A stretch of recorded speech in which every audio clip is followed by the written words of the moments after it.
महाराज दशरथ जो थे वो शिकार खेलने के लिए वन में गए। एक हिरन का पीछा करते हैं महाराज दशरथ, बाण चला रहे हैं, हिरन भाग रहा है।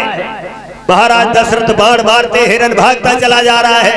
अंत में जो हिरन वो था वो थक करके खड़ा हो गया, पीछे मुड़ करके इंसान की भाषा में बात करता हुआ बोला, अवध नरेश, काहे हमें तंग किए हुए हो? तुम चाहे कुछ भी कर लो लेकिन तुम हमें मार नहीं सकते। क्यों नहीं मार सकते तुम्हें? तो हिरन ने कहा, हमें एक वरदान प्राप्त है, जिन राजा के सुतना हुई और तिन से मेरा मरण न हुई। जो राजा संतानहीन है, जिनके पुत्र नहीं है, उनके द्वारा हमारी मृत्यु नहीं हो सकती। उस दिन महाराज दशरथ को चिंता भई कि भई अगिला ने मेरे सुतनाई। वापस लौट करके आए, गुरु वशिष्ठ के पास आकर के बहुत रोए, गुरुदेव अब तो इंसानों की तो बात छोड़ो, जानवर भी हमारा अपमान करने लगे हैं, ऐसे जीवन से तो हमारी मौत हो जाती, बहुत चाहता। तो वशिष्ठ ने समझाया, पागल ना बनो बदल, चिंता मत करो। क्यों? ये जो चिंता है ना, कि ये चिंता बड़ी चिता से है और नर को निर्जीव बनाती है।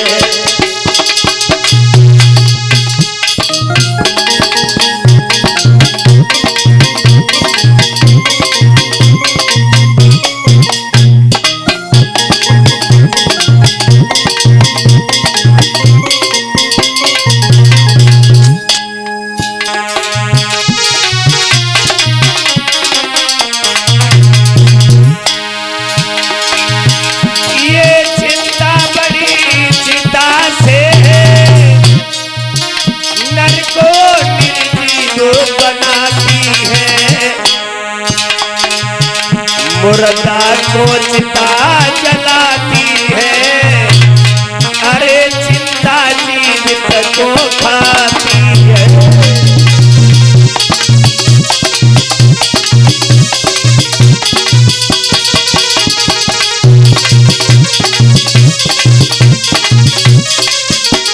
ये चिंता में और चिंता में विद्वानों ने मात्र एक बिंदु का फर्क बताया है।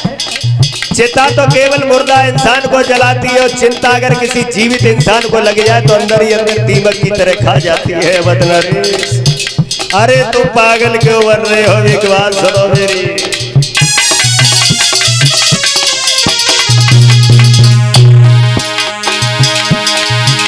चलने वाली है बन सवेरे, तो कदे की विषम चाल होकर वाले का क्या चार लाल, अरे आते हैं लोग पाल हो।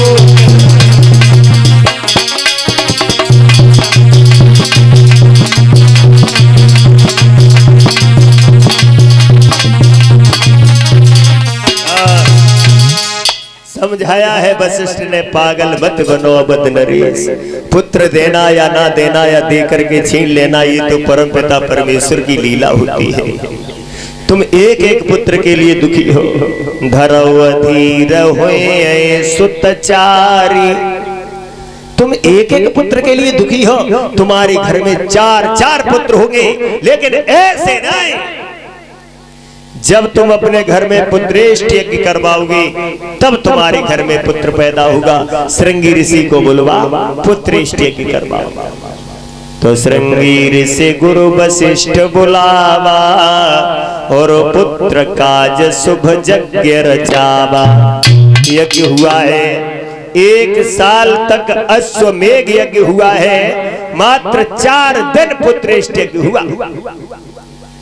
उस हवन कुंड से अग्नि देवता खीर का कटोरा लेकर के प्रकट हो गए और खीर दी है। महाराज दशरथ को कहा, ये ले जाओ, ये खीर ले जा करके तुम अपनी पत्नियों को खिला देना, वो गर्भ धारण हो जाएंगी, तुम्हारे घर में संतान पैदा होगी। तो महाराज दशरथ उस हवन की खीर को लेकर खुशी खुशी घर पे गए। तो उन्होंने खीर बांटी तीनों पत्नियों के बीच में। तो कितनी कितनी खीर दी। तो गोस्वामी तुलसीदास जी कहते हैं श्री रामचरितमानस में, अरद भाग कौसल्य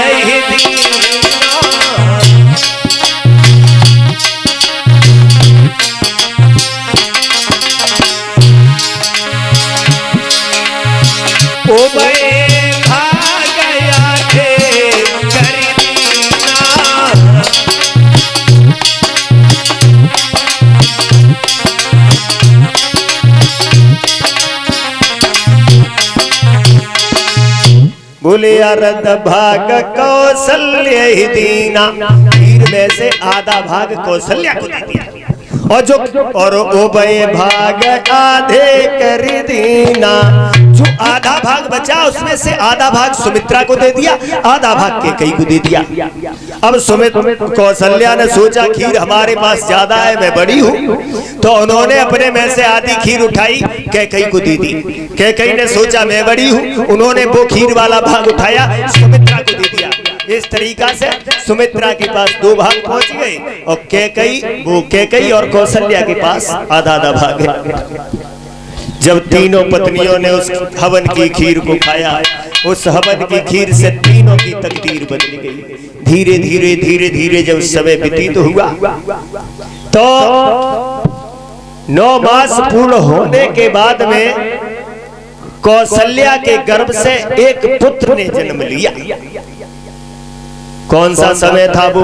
जब कौशल्या के गर्भ से भगवान मर्यादा पुरुषोत्तम श्री राम ने जन्म लिया। तब तो गोस्वामी तुलसीदास जी बोल पड़े, नौमी तिथि मधुमास पुनीता,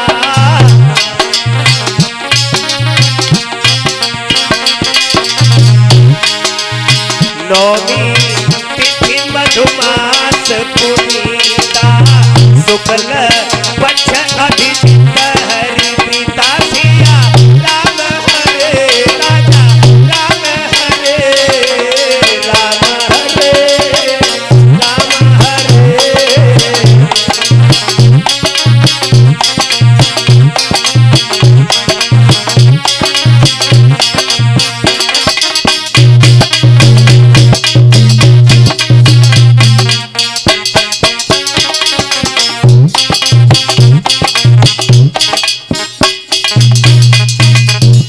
बोले नौमी तिथि मधुमास पुनीता। नौमी तिथि को मधुमास कहते हैं, चैत के महीना को। चैत के महीना में नौमी के दिन, अब एक महीना में 2 नौमी होती है, तो कौन सी नौमी को? बोले शुक्ल पक्ष नौमी के दिन चैत के महीना में भगवान मर्यादा पुरुषोत्तम श्री राम ने जन्म लिया। कितने समय जन्म लिया? तो घड़ी का तो टाइम नहीं दे पाए गोस्वामी तुलसीदास जी, लेकिन उन्होंने लिखा क्या? मध्य दिवस अति शीतल घाम,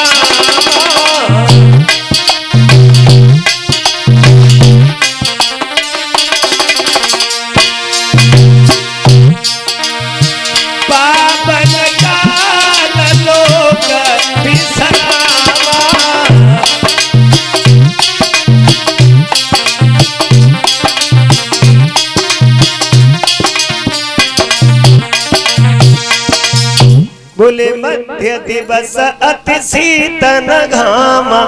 मध्य दिवस कहते हैं दिन के बीच के समय को, और दिन के बीच में होता है दोपहर। दोपहर में बजते हैं 12। चैत के महीना में शुक्ल पक्ष नौमी के दिन के 12 बजे भगवान मर्यादा पुरुषोत्तम श्री राम ने जन्म लिया।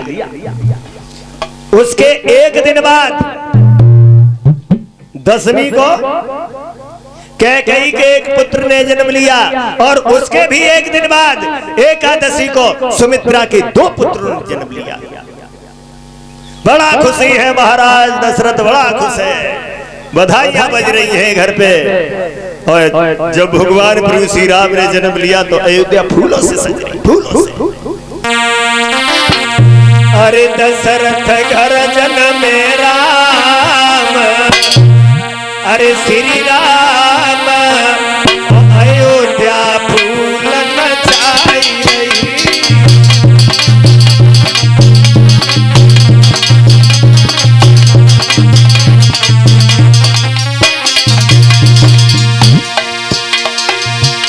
देवता फूल बरसाए रे,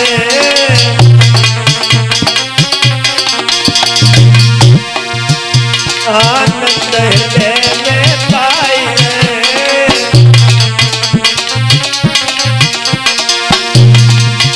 मेरे सिद्ध भये सब काम, अरे काम अयोध्या फूल छाई रही।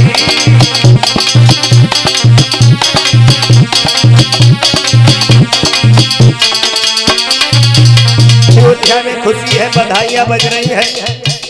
देवताओं ने सुना कि भगवान का अवतार हो चुका है। ब्रह्मा जी अलग नाच रहे, भगवान शंकर को तो ध्यान ही नहीं रहा। ऐसा ही नहीं, सज सज के सहज सकल सजनी, ले मंगल थाल को हाथ लिए। इंद्राणी उमा रमाधाई, देविया सहित प्रिय भेद लिए।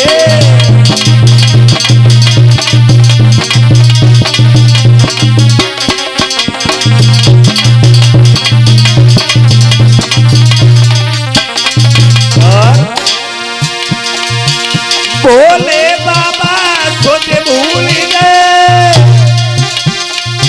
पड़ गए नाचक फेरे में। रजनीश कुमार दखिल के बड़ो, ओ ससुर मंडल के फेरे में।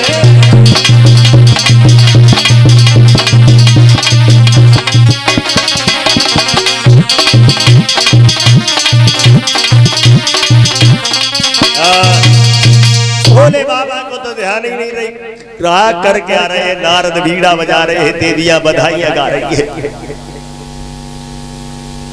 महाराज दशरथ बड़ा खुश है, बधाइयां बज रही हैं आंगन में।